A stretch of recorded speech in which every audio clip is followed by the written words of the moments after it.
Alright guys, I don't know if I can talk loud enough like the Expo. Today we're going to talk, I'll come back to that. Today we're going to talk a little bit about crops over at the Ag Center. So first off, I am sitting out in the middle of the hayfield, and we basically have two things growing in our hayfield. Just regular old grass, which there's tons of different kinds of grasses you can use to feed the animals. Smooth brome would be kind of a popular one that makes a good grass. And then of course we've got our alfalfa. So if we come and look at this stuff here just a little bit closer, come on camera, we can see our alfalfa compared to our grass. Obviously grass, right? Alfalfa with a few pieces of grass that aren't supposed to be in there. So the alfalfa, we can see, are starting to get some purple flowers on it. This stuff is definitely a little almost over ready to be cut. So with our grass, with our alfalfa, with our hay, we wait until it gets reasonable size, has some height to it, the leaves have some nutritional value. Then we cut it down, we mow it down, we have it into windrows, or basically just rows, we call it a windrow. And then after it's in the windrows, we let it dry. We'll come over, we'll rake it. Sometimes we'll ted it. When we're tethering, basically it's taking that and spreading it out so that it dries faster. Then we'll rake it back together. When it's getting pretty dry, then we'll come through and we'll bale it. And you can make it into small square bales, which is what most people are familiar with, or big round bales, also a familiar thing. Or you can actually make it into big square bales as well. So here at the Ag Center, we either do small square bales or round bales, one of the two. But this is the hay, would be one example of the crops that we have here. And we've got quite a few acres that we've got in hay just to have around to help feed some of our animals. As we come this way a little bit more, I have a terrible accent, I know. You can see here now we're standing kind of in front of one of our soybean fields. And soybean fields, especially as you drive through Iowa, you'll notice a lot of times they have these big signs out in front. So these signs kind of help advertise a little bit the brand of the seed, so what's the company that made the seed. And as you can see, a lot of times there's going to be some kind of a number, some kind of weird deal on the bottom. What that's telling you is what kind of seed it actually is, what's the variety number. So in this case, LG is the seed company that produced this particular area of soybeans here, and the variety would be C3550. So that's what we've got as far as the variety and kind of our brand goes. So as we zip in here a little bit closer to our soybeans, we'll grab this guy so we can get a better closer look here. Soybeans are kind of a shorter plant. As we look, we've got a root system as we pulled this thing out. We've got our central stem, and then we've got stems that branch off from there with our pods on them. So soybeans grow in pods. The pods almost look like fuzzy caterpillars. So this soybean plant is obviously not quite ready to be harvested. It's still green. Soybeans, when they're getting close to harvest, which is, we're getting to that point here in Iowa, these were planted a little bit later than some of the other fields. As we're getting closer to harvest, the plant is going to start to dry up. It's going to turn brown. So then we usually tell kids it looks like sticks with fuzzy brown caterpillars on them. But anyway, the more pods on the plant, the better, because the more beans are in there. The more beans we harvest, the heavier it is, the more bushels per acre we get. So our crops, our seed crops like this, corn and soybeans, are measured in bushels. And so the more bushels you get per acre, the better, because the more product you actually have to sell. So this is an example of what our soybean would look like.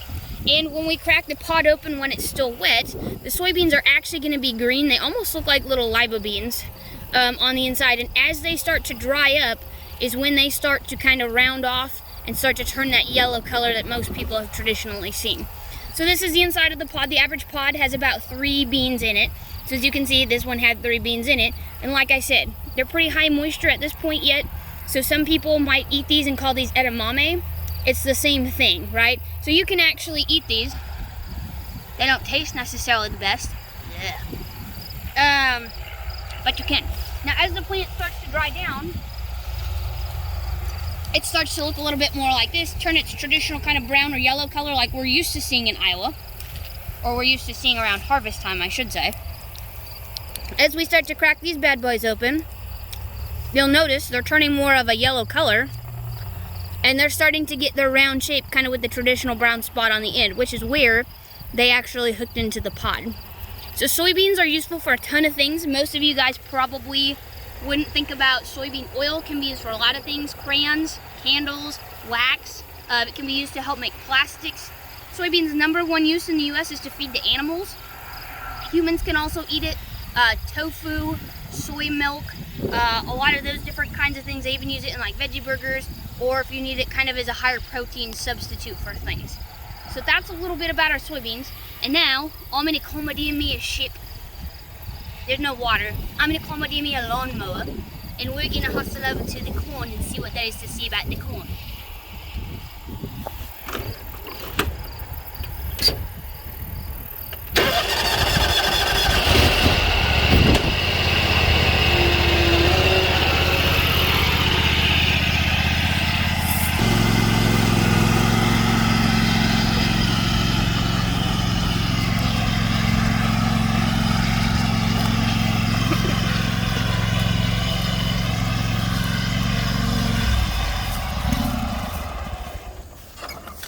Ahoy, mate. So, same thing with the corn, right? We've got our signs out. This obviously is a little bit different brand, so now we're standing in front of some Kruger corn. We also have some Kruger soybeans down there. Now, one of the cool things about the Ag Center is that this is actually a crop test plot also. So we have a couple of individuals, Mr. Doug Hoig and kind of his crew, that run or that help us kind of get things organized out here. And so what they'll do is they'll plant different varieties, and so we can test how do they do kind of sitting right next to each other. So this specific variety of corn right here, K1005DP, might not do quite as good maybe as another variety down there or as another variety down there, but this gives people a chance to compare and contrast right next to each other all in one location. So that's part of what we do here. But anyway, so now we're looking at a little bit different. So we got Kruger, so obviously you can see the signs that are up here.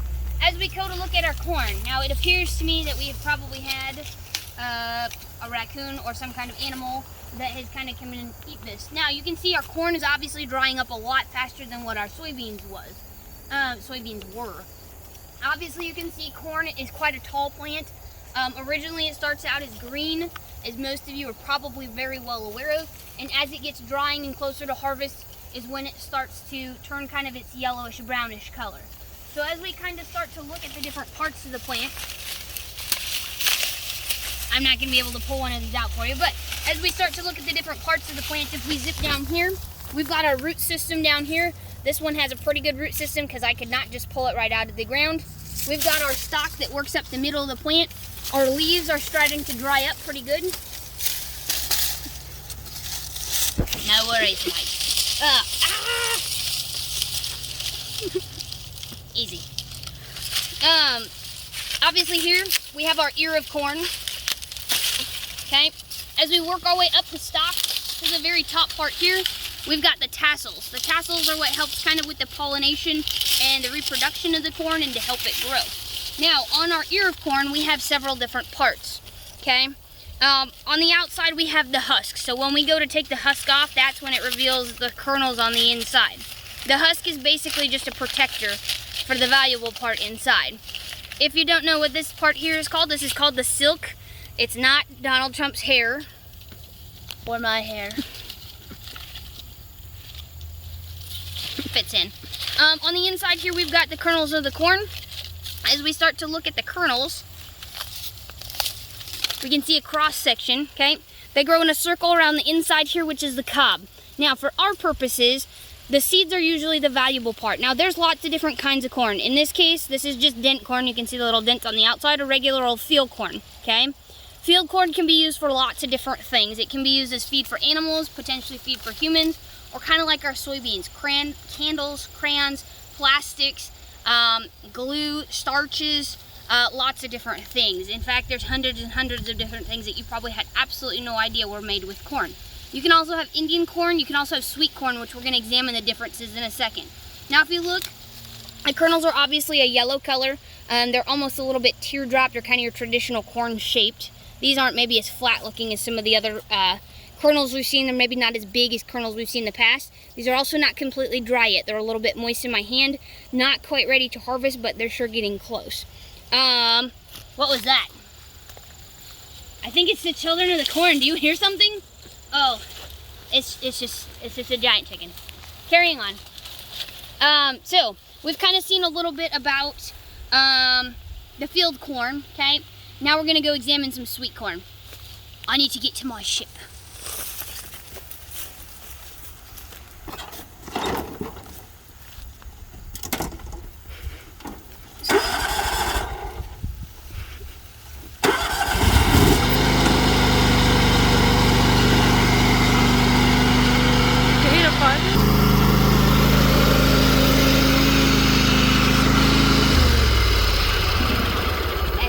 Mates. We're not done talking about this corn. Alright, so here we have our electric fence. Obviously it's not on currently. I unplugged it so I didn't electro zap my hair. Because who'd want to ruin this deal? So, on the outside with this field, you will notice we have a bunch of different levels here to this fence for good reason, okay? We've got our traditional metal fence posts in here. These black things around the outside are plastic insulators. If our electric fence touches the middle, it's going to be grounded and it's not actually going to give us any electricity down further. So we have to have plastic around the outside. There are 3 strands on our fence here. We have a low wire right here to help keep out smaller animals like rabbits, raccoons, things like that. We've got our middle wire just to kind of help things from crawling directly in between. And then we've got our taller wire, which, I mean, I'm like 5'0", so that doesn't really tell you how tall it is. Our taller wire to help kind of keep the deer out. Now, if you've ever seen deer in Iowa, whoop, they're gonna hop right over this, no questions asked. So, on the outside here, so this is about 36 inches out, or roughly 3 feet out here. We've got another strand that's a little bit brighter colored.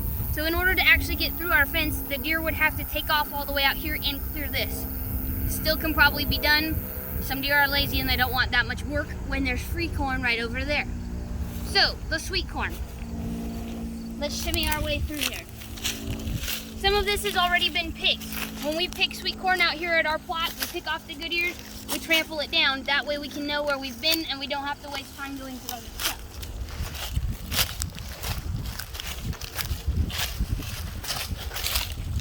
Oh, I should be walking. I'm touching you guys.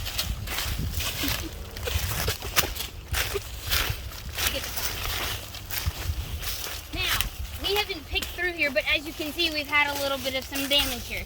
Either somebody did pick and didn't finish completely knocking theirs over, which could very well be, or we've actually had some raccoons that have gotten through our fence, unfortunately. Can't always coon-proof everything. Now, you'll notice with our sweet corn, okay? The corn plant itself is exactly the same, okay? We've got our root system on the bottom, we've got our stalk, we've got our leaves, we've got our tassel at the top, and then we have our ears. Okay? From the outside, the corn is the same. Obviously, this isn't as tall as some of our field corn is, but the basic concept behind the plant is the exact same. Okay? Now, you'll notice, even though same time of year, this is planted a little bit later, granted, but our sweet corn's not going to dry up and look like our field corn because we want the moisture to stay in the kernels. Otherwise, it's not going to be very good for us to eat. Compared to our field corn, the sweet corn has a lot higher sugar content, and therefore it's going to be a little bit sweeter when we go to eat it. It's also going to have a higher moisture content on purpose, right? So if you've never picked sweet corn before, basically what you do is you're going to grab the ear, hold down, and give it a little twist to pull it right off, okay? And then since I picked this, we're going to knock it right over, okay? And again, same concept applies for when we have our ear of corn, okay? We have our husks on the outside. Now, instead of peeling this one husk at a time, which would take forever, the easiest way to peel sweet corn is to just reach right down the middle and pull her wide open, okay? Now, I'll notice a couple things with this sweet corn. It also has silks, just like the other. You'll also notice we've got a little bitty mold on the end here, and we've got a little bit of some worms right on the end here, earworms, okay? In the end, that's not gonna hurt very much, okay? I'm still gonna pull this off, get rid of my husk. I'm gonna finish getting rid of some of these little silks. There is one silk for every kernel of corn. Now, since I clearly don't want to eat the mold or eat the worms on the end, all I'm gonna do is cut it off just like that, and I still have a perfectly good piece of corn, okay? Now, obviously, if we look on the inside, we've got our kernels still attached to our cob that runs down the middle. Same concept. These kernels are a little wider and flatter than what we saw. Ugh. Juiced. There. Thanks, mate. Obviously, there's a higher sugar content and a little bit higher moisture content for this corn compared to the other stuff we were looking at, which means for our human taste buds, it tastes a lot better. So if I want to just take this and chow down, it's not too shabby, right? So we're going to come out here, we're going to get a chance to pick some corn. Muscatine FFA picks corn on Fridays, kind of this time of the year. We sell it to various places. The school district will purchase some of it for school lunches. Some of it will get bought by Hy-Vee. Berghoffers has purchased some of it to sell out at their marketplace. And then we also sell it to various individuals as well. So hopefully you've had a chance to taste some of the corn that we've got. But in the meantime, I think someone is blowing holes in my ship. I best return to the ocean. Give me the filter? Yeah.